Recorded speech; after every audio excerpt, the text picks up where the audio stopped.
तो अब India block और एनडीए गठबंधन के बाद बिहार में एक तीसरा बड़ा गठबंधन बनने को तैयार है। और आपको बता दूं कि पप्पू यादव, असदुद्दीन ओवैसी और चंद्रशेखर रावण मिलके एक और गठबंधन का निर्माण करने वाले हैं। अगर यह गठबंधन बिहार में बनता है तो भाई साहब सियासी भूचाल आ जाएगा और बिहार में बहुत कुछ बिल्कुल बदल जाएगा। आखिरकार यह गठबंधन क्यों बन रहा है, इसके पीछे का कारण क्या है, और अगर यह गठबंधन बनता है तो इससे सबसे ज्यादा किसको नुकसान पहुंचेगा, यह सब कुछ आपको विस्तार पूर्वक हम समझाएंगे, बताएंगे। लेकिन उससे पहले मेरा परिचय जान लीजिए। मेरा नाम है रजत और आप जनता जंक्शन देख रहे हैं। आपको बता दूं कि एक नए गठबंधन बनने की संभावना जो है 2025 विधानसभा चुनाव से पहले बिहार में अभी से ही देखने को मिल रहा है, जिसमें तीन लोग मिलके, तीन पार्टियां मिलके एक गठबंधन का निर्माण कर सकती हैं। और आपको बता दूं कि इसका इशारा जो है वो अभी से ही मिलने को शुरू हो गया है। आपको बता दूं एआईएमआईएम के एक नेता हैं जिनका नाम है राणा रणजीत सिंह, जो शिवहर से चुनाव भी लड़े थे इसी के टिकट पे, लेकिन वहां से चुनाव हार गए थे। और इन्होंने बोला है कि भाई साहब, चाहे दोनों गठबंधन हो, इंडिया गठबंधन हो या फिर एनडीए गठबंधन हो, दोनों में तानाशाही जो है वो चरम पे है। और इसी वजह से बिहार की जनता को एक तीसरा ऑप्शन चुनना चाहिए। वो तीसरा ऑप्शन क्या हो सकता है मैं आपको बताऊंगा। और आखिरकार चंद्रशेखर रावण की कैसे एंट्री हुई है ये भी आपको बता देता हूं। दरअसल कल जब पप्पू यादव बिहार बंद करवा रहे थे तो चंद्रशेखर रावण का उनको सपोर्ट प्राप्त हुआ। चंद्रशेखर रावण ने कहा कि चलिए हम आपके साथ हैं और बिहार को हम लोग दोनों साथ में मिलकर बंद करवाते हैं। और इधर ओवैसी भी बोल रहे हैं कि भाई साहब, एक और गठबंधन बनना जरूरी है। अब ये गठबंधन कैसा हो सकता है, इसके इशारे क्या मिल रहे हैं, बता दे रहा हूं आपको। तो समझ जाइए कि एक तरफ पप्पू यादव किसी परिचय के मोहताज नहीं है। बिहार में सभी लोग इनको जानते हैं और बिहार में एक इनका अपना वोट बैंक है।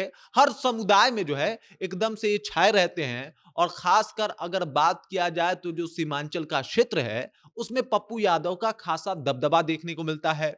दूसरे तरफ हैं सद्दुद्दीन ओवैसी। ये मुसलमानों के लीडर माने जाते हैं, पूरे भारत में सबसे बड़े। और आपको बता दूं कि इनका वर्चस्व भी मुसलमानों में सबसे ज्यादा देखने को मिलता है। बिहार में मुसलमानों की आबादी की अगर बात की जाए तो सबसे ज्यादा 18% है। और इसी का परिणाम रहा कि 2020 के विधानसभा चुनाव में इनके प्रत्याशी, मतलब 5 प्रत्याशी ने चुनाव में जीत भी हासिल की थी और इन्होंने 5 विधायक भी अपने द्वारा जो है सीट निकाले थे। और यह बात बता रहा था कि अब जो है असदुद्दीन ओवैसी की उपस्थिति कितना इंपॉर्टेंट हो गया है बिहार में। पहली बार में ही 5 सीटें जीत जाते हैं असदुद्दीन ओवैसी। और तीसरे नंबर पे ये हैं दलितों के नेता चंद्रशेखर रावण। खुद को बताते हैं कि भाई ये दलितों के नेता हैं, दलितों के लिए हमेशा से खड़े रहेंगे और दलितों के लिए हर एक मुमकिन कोशिश करेंगे, हर एक लड़ाई लड़ेंगे। इस बार तो चुनाव भी जीत चुके हैं उत्तर प्रदेश से और एकदम से माहौल जो है एकदम इनका और ज्यादा बढ़ गया है।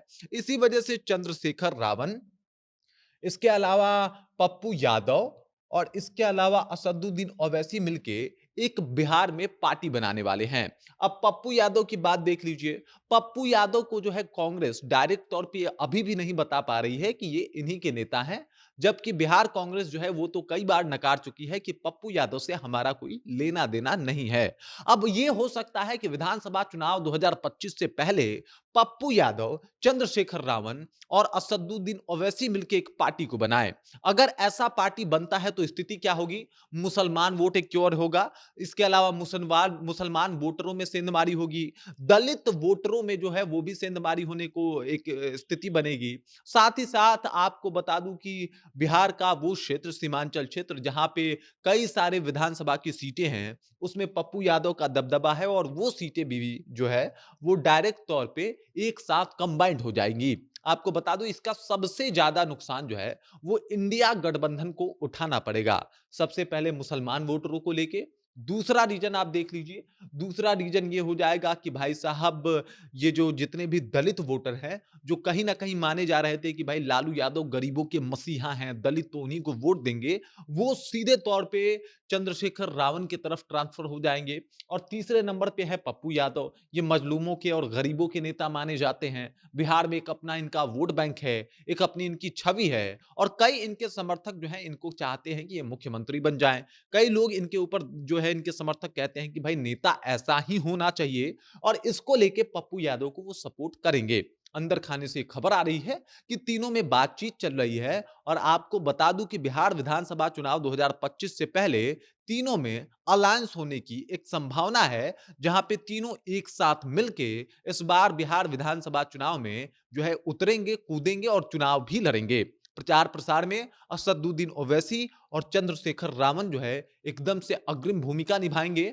मतलब एक तरफ मुसलमानों को और दूसरे तरफ दलितों को जागृत किया जाएगा और साथ ही साथ उन्हें इस अलायंस से जुड़ने की कोशिश की जाएगी, जोड़ने की कोशिश की जाएगी, जो कि एक बड़ा कहीं ना कहीं फेरबदल, उलटफेर जो है बिहार की राजनीति में देखने को मिल सकती है। अभी तक बिहार की राजनीति बहुत स्थिर थी। मतलब दो ही विकल्प थे। एक तरफ थे जो वो थे, आपको देख लीजिए एनडीए गठबंधन, दूसरे तरफ जो है वो इंडिया ब्लॉक। लेकिन तीसरे गठबंधन के आ जाने से मुश्किल बहुत ज्यादा बढ़ जाएगी। खासकर इंडिया ब्लॉक की मैं बात कर रहा हूं, क्योंकि मुसलमान वोटर, कुछ हद तक यादव वोटर, उसके बाद दलित वोटर, जो कोर वोटर हैं यादवों का, मुसलमानों का, दलितों का, आरजेडी का, वो छिटक के सीधे सीधे तौर पे इस अलायंस के साथ जुड़ जाएंगे। और इस वजह से समस्या जो है सबसे ज्यादा तेजस्वी यादव को होने वाली है। इसके अलावा अगर बात किया जाए तो प्रशांत किशोर का जो एक काम था, जिस तरीके से वो लड़ रहे थे चुनाव, जिस तर्ज पे वो लड़ रहे थे कि भाई मुसलमानों को 40 सीट देंगे,